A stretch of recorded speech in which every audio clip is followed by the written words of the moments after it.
Hi everyone, August Biniaz here with CPI Capital. I'm joined by 𝗖𝗑 Benesocky. Welcome, Eva. Thank you, August. We host CPI Academy YouTube show dedicated to adding value to our viewers' investment journey. We bring on experts and discuss all topics related to real estate investing. Please subscribe and like the video. We hope you enjoy. And I still do read that so I don't mess it up. You did great, August. Thank you so much, August. And hello, everyone. We're excited because today we are joined by Justin Kiehne. Kiehne, right? Kiehne? Kiehne. It's two syllables. Kiehne. Okay. You're not the first one to get it wrong. You won't be the last. I'm not offended. We Googled it and it said Kiehne. So that was if you just Google that last name and say pronunciation, it says the same. So my apologies. Welcome, Justin. Thank you so much for being here with us today. Absolutely. Yeah, thanks for having me. I'm excited. I know you guys, do some very interesting things and kind of specifically focusing with Canadian investors and investing in the US. And that's an angle that I haven't seen before. And so I'm excited to have a conversation here and offer some value to the folks that are watching. Incredible. There's lots to learn. Maybe, Justin, you can start off by telling our viewers about your background. Yeah, sure. So I'm a financial advisor. I have my securities licenses here in the US. I'm currently sitting in Jupiter, Florida. That's South Florida. I don't know if you guys can see the jumping fish in the background. That's kind of par for the course down here in South Florida. But yeah, Fortitude Investment Group's been around for 15 years or so. We focus on real estate syndication, right? I am a financial advisor. I have my securities licenses, but I don't build you a stock portfolio. I don't deal with bonds and publicly traded markets. I'm not a financial planner. We stay in our niche. We have our specialty. That specialty is syndications. It's alternative investments. It's real estate. And then primarily to narrow that down even further, it's primarily through the lens of some of these tax-advantaged, tax-deferred investing strategies, such as the 1031 exchange, such as qualified opportunity zone investments. And each of these has its own distinct tax advantages. And for the high net worth investors, those wealthy individuals looking for passive income and looking to be intelligent and strategic with their investing and maximize kind of their tax opportunity or tax deferral opportunity, we're able to help and provide a lot of value. Awesome. Great. Right on. Thanks for sharing that. So why don't you briefly let us know as far as you mentioned about 1031 exchange and the tax deferrals and the Sure. tax efficiency that exists. Just tell us about the 1031 exchange, what that entails, because some of our viewers are here from Canada. Please go. Sure. Yeah. So quickly, actually, before we get into that, I mentioned I do have a disclosure that I have to read. Being in the US, we're regulated by the SEC and the Financial Industry Regulatory Authority. So I have a couple of sentences, so please bear with me, and then we'll get into the fun stuff and the interesting stuff. So anything I say here is for informational purposes only, does not constitute as individual investment advice, should not be relied upon as tax or legal advice. You'll hear me say that a lot. I'm not a CPA. I'm not an attorney. Please consult the appropriate professional regarding your individual circumstances. Investments in real estate may carry risks. DSTs, those are Delaware statutory trusts, are speculative. They're illiquid. They carry a high degree of risk, including the potential loss of your entire investment. You can say the same thing about a lot of investments. But investors should read risk section of any private placement memorandums for full disclosure. Potential cash flows, returns, appreciations are not guaranteed, could be lower than anticipated. And any securities, we're not going to talk about anything specific here in terms of securities, but we do sell securities, and any securities are offered through Concord Investment Services, LLC, and Fortitude Investment Group, which is my company, is independent of Concord.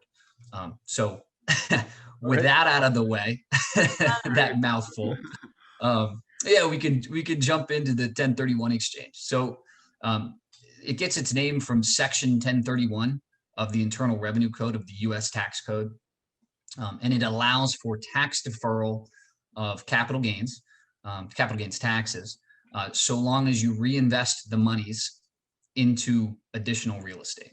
So it's been around for about 100 years. The first sort of like codification of the like kind exchange, as it's known, was in the 1920s, the early 1920s. So this is a piece of the tax code that's existed for a very long time. But in practice, what it means is that if I bought a piece of real estate and I owned it for some 10 years and it has appreciated in value, it's gone up in value, If I were to sell it today in a hot real estate market at a significant profit relative to what I purchased it for, that gain, that appreciation is taxable at a capital gains tax rate. So the 1031 exchange is a process by which I sell my property. We call that the relinquished property. And I reinvest the money from the sale into another piece of real estate. And that's, pursuant to some rules and the timeline and a little bit of regulation. But it allows me to keep all of my money working for me, as opposed to, if I sell for $1 million and I pay 20% taxes, now I only have 800 to go do something with, versus with the exchange, I can sell for $1 million, reinvest the full $1 million. And as you guys are well aware, in real estate, we talk about cap rates. 5 or 6% of $1 million is a larger number than 5 or 6% of 800,000.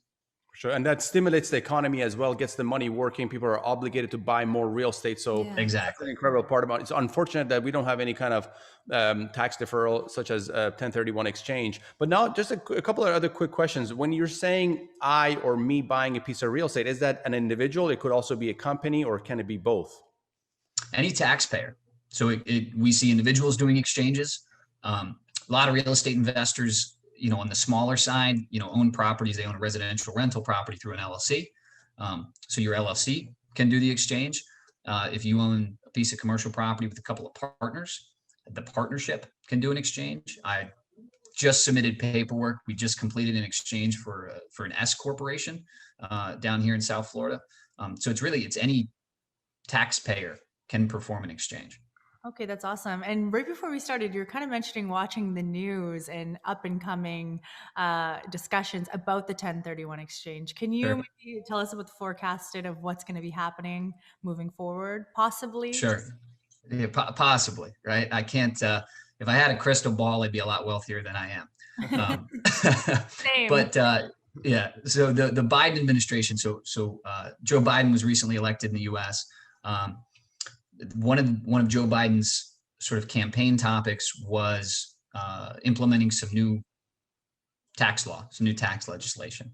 One of the things that he took aim at in his campaign proposals and his speeches was the 1031 exchange. There's a segment of the population that views the 1031 exchange as a quote unquote loophole that the wealthy use to their advantage, that maybe the middle class or low income earners, don't have access to. And so there's talk in the media recently about Biden attempting to eliminate the exchange or impact it in some way to generate additional tax revenue. Now he has some programs that he wants to offer free childcare and forgive student debt and some of these other things, infrastructure, et cetera.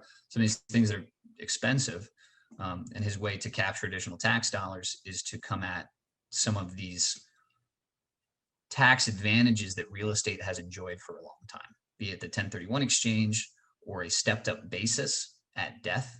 I'm not sure how it works in Canada, but in the US, if I own a property and it's highly appreciated and I pass away, my heirs inherit that property at fair market value at the time that they inherit. So if they inherit that property and sell it the next day, they owe no capital gains taxes because of that stepped up basis. So some of these things are sort of in the crosshairs of the Biden administration. Whether or not this legislation comes to pass is for smarter people than me to say. But it's certainly something that we are monitoring closely. And again, looking at that, but with kind of the logical mind, you would see again, when I talked about stimulating the economy, the 1031 exchange allows for investors to, or developers and people involved in construction and development and real estate to reinvest, and that creates jobs, that creates stimulus. So taking that away, yes, there might be there will be some taxes coming in to pay for infrastructure and other changes they're trying to make, but it will also reduce jobs and other benefits that exist. So no, great to kind of discuss that aspect of it. Now, The 1031 exchange is not limited only to high net worth investors, family offices. It's also for Correct. any individual, just like you said, taxpayer. Now, when you made that point, taxpayer, now our show is mainly directed and kind of for educating our Canadian investors, but also on the US side as well. But if a Canadian investor is looking to invest or does invest in the US through an LLC or another entity which pays taxes, and now they could also use a 1031 exchange because that they have a tax-paying entity. Now, issues they're going to have is eventually when those funds want to come back to Canada and get repatriated, they might have to end up, or they probably will end up having to pay double tax on it. But just want to say that option exists for some people who are trying to possibly move to the US. So I think we covered that point good enough. But now let's get into another kind of service that you provide, and that is, aside from the 1031 exchange, there's also other tax benefits that exist for a group or an investment group or a family office or a high net worth investor or high net worth individual rather, who's exited a real estate project, and now they have a large amount of profits, and now the option for them is going back again, buying another piece of real estate and possibly being an active investor. And some people, especially with the baby boomer generation, they might not want to do that. Talk to us about options that exist and now connect the 1031 exchange and the syndication kind of world together, and that'd be great to hear. August, so I presented earlier today actually with another group. Was talking about mineral rights in the 1031 exchange, and I'm sitting here and I'm thinking that you must have been on that because you're articulating some of my verbiage back to me, and so I'm impressed. No, I have a witness right here. I was putting him to work earlier. So I know. But I'm impressed because we are seeing with the baby boomer generation and the generation that came prior, we're looking at the prospect of the greatest transfer of wealth in maybe the history of mankind, with the baby boomer generation no longer being the largest demographic, at least in the US, that now being my generation, which is the millennial generation, not to age myself here. But what we're seeing as those folks reach an age and they have worked hard their whole lives and they've built maybe a portfolio of real estate and they've built some wealth. And they've always been hands-on. Maybe they were a developer. Maybe they just bought great deals, phenomenal operator, whatever it is. They're at a stage in life where they no longer want to receive phone calls in the middle of the night from tenants or property managers. They've owned properties for a long time.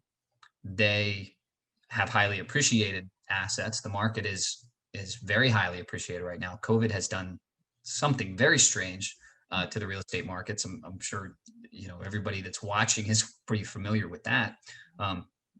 But what you're seeing is what we offer is some of these passive syndications that are viable for the 1031 exchange. So there's a vehicle called a Delaware Statutory Trust, and it was established. It was codified in 2004. For those U.S. folks on the call, you can Google Revenue Proceeding 2004-86. So this established this investment vehicle, this syndication type of vehicle for use in the 1031 exchange.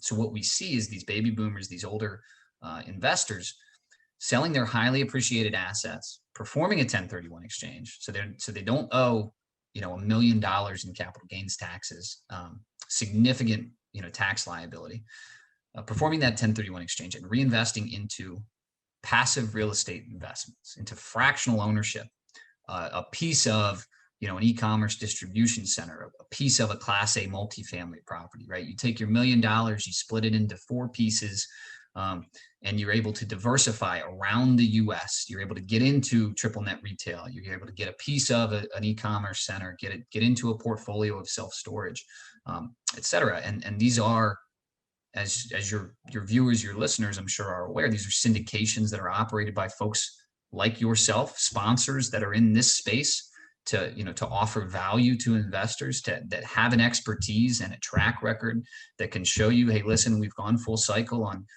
X number of deals prior to this one. Here is the pro forma. Here is the income that we expect to generate, right? Because we own this property and it's already cash flowing, and you were just investing into this existing property. And so we're seeing a ton of that in that age bracket that you mentioned. These folks that you maybe used to be active and now want to be passive. Great. Yeah, and I mean, that's mainly what our educational kind of platform is about, is educating investors to be able to be investing in real estate, be passive, invest as limited partners, which allows them to have limited liability, but also reap most of the benefits and the profits that the partnership creates with the general partner, with the sponsors taking a portion of the profits and being compensated relative to the performance of the asset. So now the same exact option is not only available for limited partners or passive investors, it's also available for larger investors who are looking to be more passive and now have a sponsorship team, and then also more significantly use the 1031 exchange to make it tax efficient and not pay a penny in taxes. Now, what I love what he happens? said about diversifying. They Absolutely. can take that and diversify it into different portfolios, which is really cool too, because it doesn't Great have point. to be into just one option. That's Exactly. amazing. Absolutely. And historically, folks have looked at, sort of triple net properties. You guys are familiar with triple net, right? It's a net lease. It's a scenario where, I own a building, but the tenant is responsible for taxes and maintenance and utilities and upkeep. Traditionally, that was viewed as sort of the retirement tool for these real estate investors, right? That being said, the minimums for those, you're not going to buy, a McDonald's or a Bojangles or a Home Depot for $1 million, right? You have to be able to afford the entire property. With the DSTs, the minimums are $50,000 or $100,000, and you can really diversify. And so in a situation and in a market where, you got a great offer on your property because the market's really hot. If you try to reinvest that in your local market, well, guess what? The market's really hot. You're going to overpay, right? And so having the ability to diversify outside of, and that's what you guys offer, to your real estate investors is, giving them who do not have the expertise to seek out another market and figure out what the demographics are and figure out what the growth trends are, and to evaluate and to underwrite in the way that you guys can. It just allows you to get out of what's local and take advantage of some other areas where maybe there's better deals, or the demographic trends are different, or whatever it is that, that adds value to an investment. I will say one more thing. The main difference that I see between these DSTs, in the 1031 exchange, and some of the limited partnership style investments that you guys participate in, and I'm sure some of your viewers participate in, and folks are more familiar with. The DST there are some rules around it, and as a result, these properties are stabilized or near stabilized.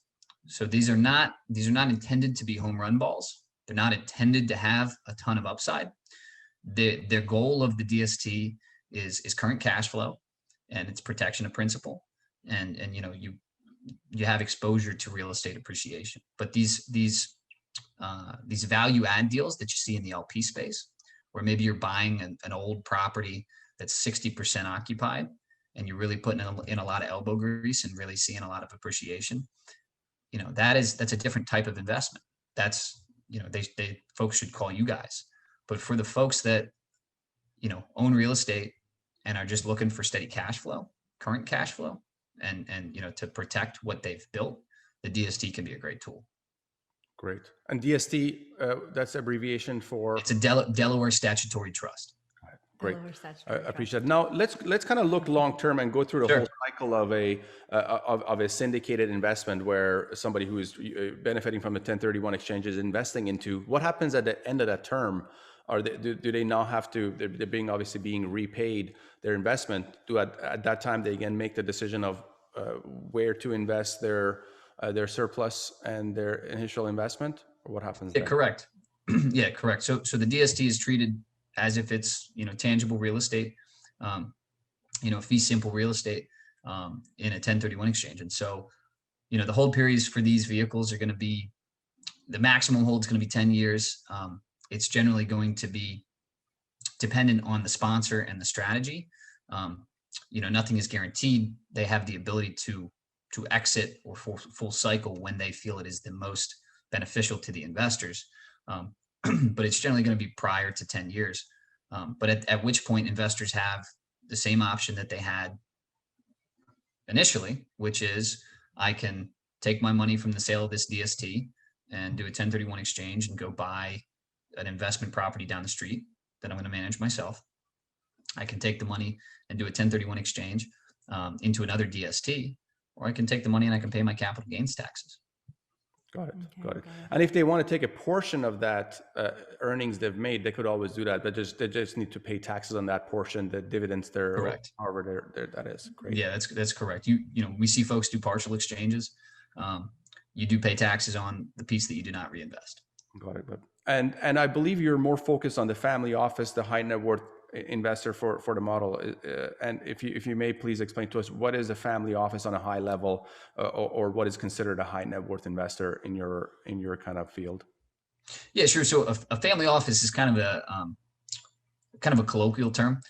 It just refers to a investment management company, essentially, that deploys capital for a few to several very wealthy families, right? It's essentially an equity source. You know, some of these historically wealthy families, you know, put capital together and they pay someone to find opportunities to make that capital grow. We deal with, on an individual basis, we deal with what are called accredited investors. And in the US, this is, you know, $1 million in net worth, not including your primary residence, or $300,000 in annual income if you're filing, you know, yourself and a spouse, $200,000 annual income if it's filing individually. And so those are the folks for whom this is a suitable investment. Anyone that does not meet that accreditation standard legally is not allowed to invest in these types of offerings. My clientele, for the most part, is $1 million in net worth is very much on the low end. We tend to see kind of the average client being 10 million in net worth, all the way up to, you know, 150 million, and kind of everything in between.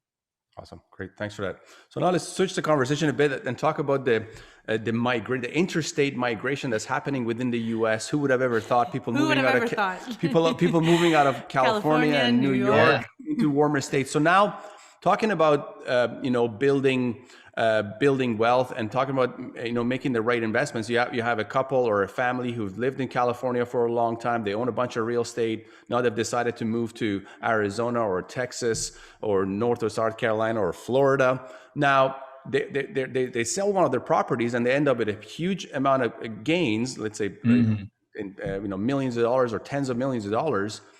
Is that a type of kind of the client profile that you're seeing, that that people are moving from a certain state to another state, selling some property there and ending up with a bunch of capital, and now these types of kind of investments is a great investment for them? Yeah, so we see that a lot. And like I said, so I'm down here in South Florida. We get a ton of the New Yorkers. We do a lot of business in Texas. The group that I was on a call with earlier this morning is in Texas. They get a ton of the Californians. That's kind of the way. California to Texas, New York to Florida, is kind of what we're seeing. California and New York are both on a state tax level. They're high tax states. Florida and Texas do not have state income tax. They do not have state capital gains tax. They are what you might refer to as a little bit more business friendly. And as a result, you are seeing folks flee from those higher tax states and come to the lower tax states. And we are seeing, again, it's mostly among that older population that they're selling those properties maybe in New York State. The S Corp that I mentioned earlier was a property sale in New York State. Gentleman lives in South Florida now, and he is doing an exchange into a couple of different DST offerings. And it is, you know, he's in his 70s. And obviously, you know, wants to be a little bit more hands-off, wants to spend more time on the golf course. Nice. Awesome. Great. Now we do have some extra time here, so maybe we can touch on opportunity zone. Sure. So someone again, I go back to this idea of someone exiting a large real estate portfolio. They no longer want to be active. It's going to be us in 20 or 30 years. Exactly. But now they have an opportunity to invest with an active operators like our group or other great groups that exist in the US, which they sit back and be passive and take the majority of the profits that exist in the deal, depending on what team you work with. But aside from these syndicated investments, there's also other options, which is the opportunity zone. So if you want to kind of on a high level tell us what opportunity zone is, and how this investment can take place and be tax efficient. Yeah, and frankly, the qualified opportunity zone legislation. So it was passed in the 2017 Tax Cuts and Jobs Act. It was Donald Trump's first major piece of legislation in his, I guess, only term. I was going to say first term, but it identified certain areas in the U.S. that, based on 2010 U.S. census data, were lower income or met certain requirements such that the U.S. government wanted to incentivize the private investment, gentrification, development, improving the communities, et cetera. And this was actually a piece of legislation that was championed by Sean Parker. Sean Parker, if the name sort of sounds familiar to some folks, was the founder of Napster back in the day, the music streaming service. Yeah, okay. He was in a movie, I think. He was in a movie. He was Justin Timberlake exactly. He was the first president of the Facebook. Okay, yes. When it was the Facebook as opposed to Facebook, right? Yes. Yes. So Sean Parker's a guy who has an incredible amount of wealth sitting in Facebook stock, right? Think about that. He was first president. Facebook is worth whatever it's worth now. And so he has this idea. Listen, let's incentivize private investors to take paper gains, that is gains that are not yet realized, gains on highly appreciated stock, gains on businesses that have been built to be, very, very, very valuable, and real estate as well. Let's incentivize these people to sell out of these highly appreciated assets and put that money to work in some of these lower income communities. They identified, as I said, it's about 8,700 different locations in the U.S. Pursuant to certain rules, you can invest capital gains of any kind: stocks, bonds, business, your Beanie Baby collection, if you were big on that in the 90s, and you get certain tax deferral benefits. You get a tax deferral until 2027. So if I have a taxable gain today and I invested into one of these opportunity zones, I don't have to pay the taxes in the 2021 tax year. I don't pay them until 2027. I get a 10% reduction in my tax bill that I do owe in 2027.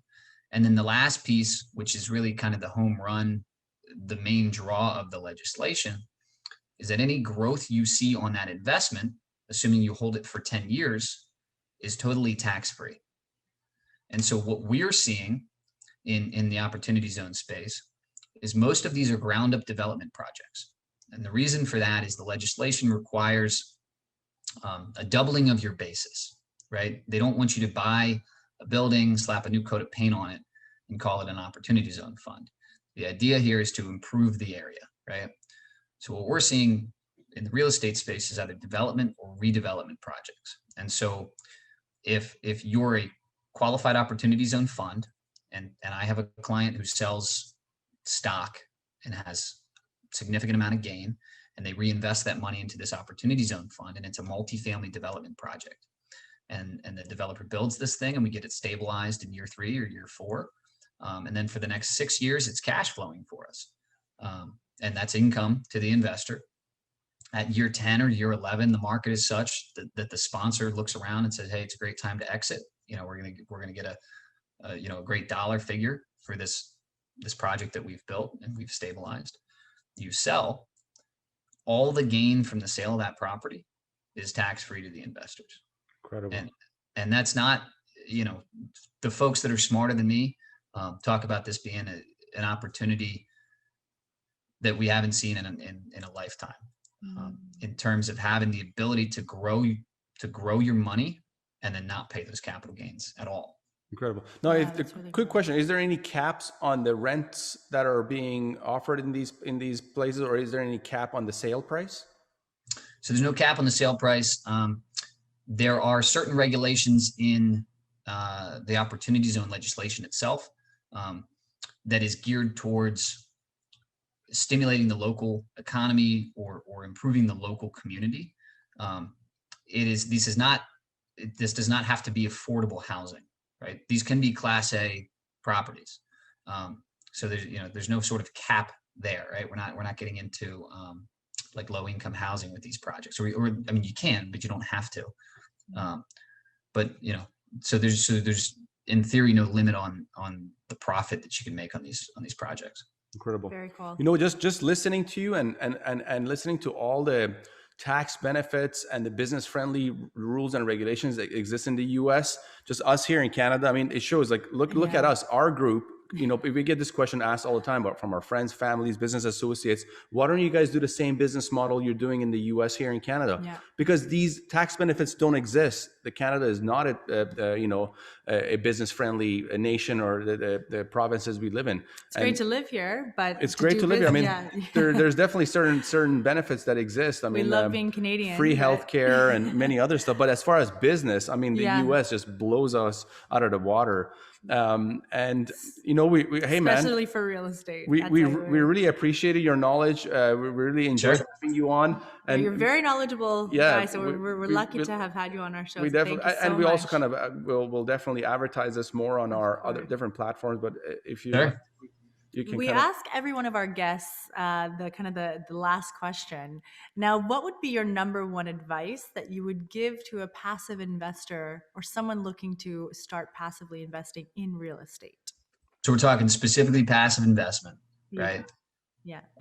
I'd say track record is king. Nice. Right. That's what I would say. I would say, the proof is in the pudding. Do business with folks that can demonstrate to you that they have the capabilities to perform. That is, that would be my number one piece of advice. Great advice. Great advice, man. Really appreciate you coming on. Thanks for having me. Great. Thank you.